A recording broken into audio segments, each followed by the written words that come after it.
بسم الله الرحمن الرحیم. السلام علیکم ورحمت الله وبرکاته.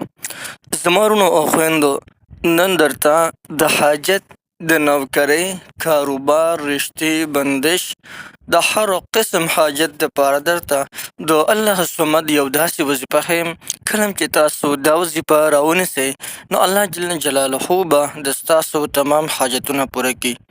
زموږ او ستاسو په زړونو باندې به ډېر زیات ارمانونه وي.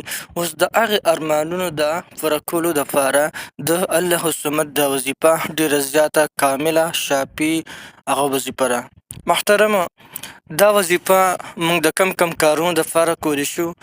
نو که د چا بندش وي، بندش هر قسم بندش وي، نو د هر قسم بندش د ختمولو دپاره تاسو د الله صمد چې دا کومه وظیفه ده نو دا وظیفه تاسو بالکل رانوی شئ. لکه د بعضې ملګرو د هغوی کارونه ولاړ وي، کار یې بالکل نه لګي، د هغې د وجې نه بیا دوی د رزق د پریشانۍ سره مخامخ وي. ځکه چې کور ته آمدني نه راځي نو د خلکو روزي بیا لنډه تنګه وي. که تاسو د الله صمد دا وظیفه شروع وکړئ نو الله جل جلاله به ستاسو روزي خو هم پراخه کړي، تاسو ته به د عزت والا مزیدار روزګار خو میلو شي. که چېرته د ستاسو رشته نه کېږي، د رشتې والا بندش لري، اوس د هغه بندش د ختمولو دپاره او په ښکلي خاندان او په ښکلي کورنۍ کې د رشتې کولو دپاره تاسو د الله صمد وظیفه هغه کولی شئ. او کله چې دا وظیفه تاسو وکړئ نو الله جل شانه به تاسو ته په یو اعلی خاندان کې د ښکلي جنۍ سره هغه رشته نصیب کړي. که یو جنۍ دا وظیفه وکړي نو هغې ته به د ښایسته اخلاق والا خاوند میلو شي. په ښکلي اغلا خاندان کې به ورته خاوند میلو شي او رشته به وشي.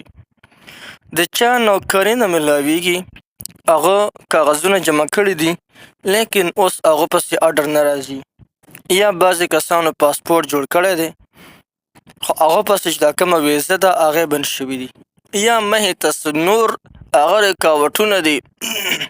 اوس د دغه رکاوټونو د ختمولو دپاره هم تاسو د الله صمد چې دا کومه وظیفه ده نو دا وظیفه ولې تاسو رانوی شئ.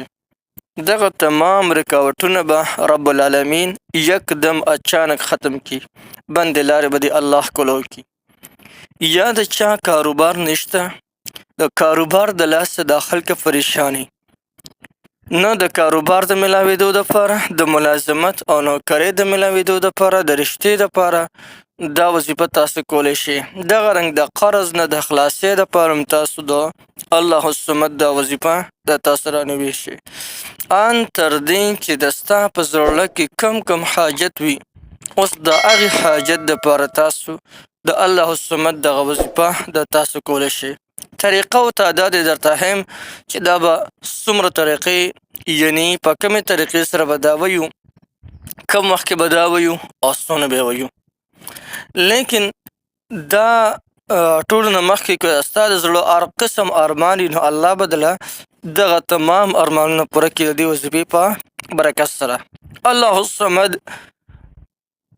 دا الله جل جلاله ذاتي نوم هغه الله دی او صفتي نوم یې دی صمد. صمد هغه ذات ته ویلی شي د کوم ذات چې هیڅ چاته حاجت نه راځي، ټول خلک دغه ذات ته محتاج وي او د دغه ذات هیڅ چاته حاجت نشته په هیڅ یو کار کې، نو دا نوم د الله جل جلاله پورې خاص دی. نو الله صمد وظیفه که یو انسان راونیسي نو رب العالمین به د هغه تمام حاجتونه پوره کړي او رب العالمین به د دې وظیفې په برکت سره د خلکو نه مستغني وګرځي، یعنی د دې انسان به بیا هیڅ چاته به حاجت نه راځي، الله جل جلاله به د خلکو نه مستغني کړي. دا وظیفه د غریبۍ د ختمولو دپاره هم یو ډېر لوی اثر لري. د بعضې کسانو چې د هغې غریبي بالکل انتها ته رسېدلی، که هغوی هم د الله صمد د وظیفه راونیسي نو الله به د هغوی غریبي ختمه کړي او دا غریبي به رب العالمین په مالدارۍ باندې بدله کړي. څومره مفید او څومره پاورفل وظیفه ده، نو یقینا چې د نن نه هم موږ د دې وظیفې نه لازما پیدا واخلو. د وظیفې کولو طریقه دا ده د ماسخوتن د لمانځه نه پس به په یو ځانله ځای کې کښېنې. په هغه ځای کې به 3 کرته په رسول الله صلی الله علیه وسلم مبارک باندې درود شریف ووایې. بیا به 1001 کرت الله الصمد وظیفه وکړې. 1001 کرت. او د هغې نه پس به هم 3 کرته په رسول الله صلی الله علیه وسلم مبارک باندې درود شریف ووایې. او بیا به لاس اوچت کړې او د الله جل شانه نه به خپل حاجت وغواړي چې د کم حاجت د کم مقصد دپاره دی دا وظیفه کړې وي، هغه مقصد او هغه حاجت د الله جل شانه نه وغواړه، الله به دله پوره کړي. دې نه علاوه د نیمې شپې به راپاڅې او د نیمې شپې 2 رکعته نفل به وکړې او د هغه نفل نه پس به بیا کښېنې او 1500 کرته به الله الصمد وظیفه وکړي. د تهجد ټیم کې که راپاڅېدې نو ډېره زبردسته خبره ده. د هغې نه پس به چې کله 2 رکعته نفل وکړې د نیمې شپې نو بیا به کښېنې او الله الصمد وظیفه به 1500 کرته وکړي. مخکې وروسته به 1 کرت درود شریف ووایې. بیا به دغه ټیم کې الله جل جلاله نه سوال کې، خو داسې به نه کې لکه د ماسخوتن چې څنګه کړی دی. د ماسخوتن دا سوال رنګه نه، بلکې دلته کې تا لاسونه اوچت کړل او سوال دې وکړلو. کله چې د نیمې شپې راپاڅي او د الله الصمد دا وظیفه 1500 مرتبه وکړي نو بیا چې کله دعا غواړي د هغې نه پس نو الله ته به په سجده باندې پروزي او په حالت د سجدې کې به الله جل جلاله ته اوښکې توی کړي او بیا به د خپل حاجت دپاره سوال وکړي په حالت د سجدې کې. یکدم اچانک به ستا دغه حاجت پوره شي. نو یو ډېره زبردسته او ډېره زیاته مفیده دغه وظیفه مې درته وښوله. نو دا وظیفه بلکل تاسو کولی شئ. د دې وظیفې تاسو ټولو ته مکمل اجازت دی، هر څوک ترنه پیدا غشتلی شي.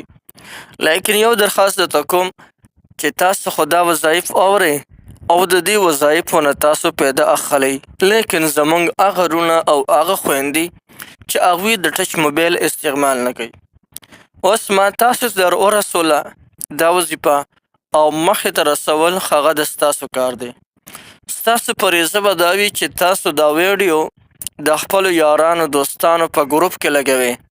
کوم ځای کې چې دا ملګري راغونډ شوي وي د ستاسو د هغې ملګرو په وړاندې دا ویډیو لګوئ چې هغوی ته نه هم پیدا اخلي.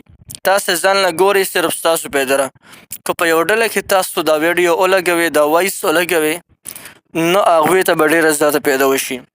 کله په یو ډله کې ملګري کښېني اضافي خبرې کوي، د هغې اضافي خبرو په ځای باندې به بیا د هغوی په خولې باندې یو وظیفه شروع وي، د الله جل جلاله یو نوم به د هغوی په خولې باندې شروع وي، نو د ستاسو پیدا ده، د هغوی پیدا ده. ځکه حدیث کې راځي الدال علی الخیر کفاعله، نیکۍ باندې دعوت کوونکی انسان داسې دی لکه گویا چې د په خپله دا کار وکړو. رب العالمین به ورته دومره ډېر اجر ورکوي. نو دا وظیفه بلکل تاسو کولی شئ. د دې وظیفې تاسو ټولو ته مکمل اجازت دی، هر څوک د دې وظیفې نه مکمل فایده اخیستلی شي.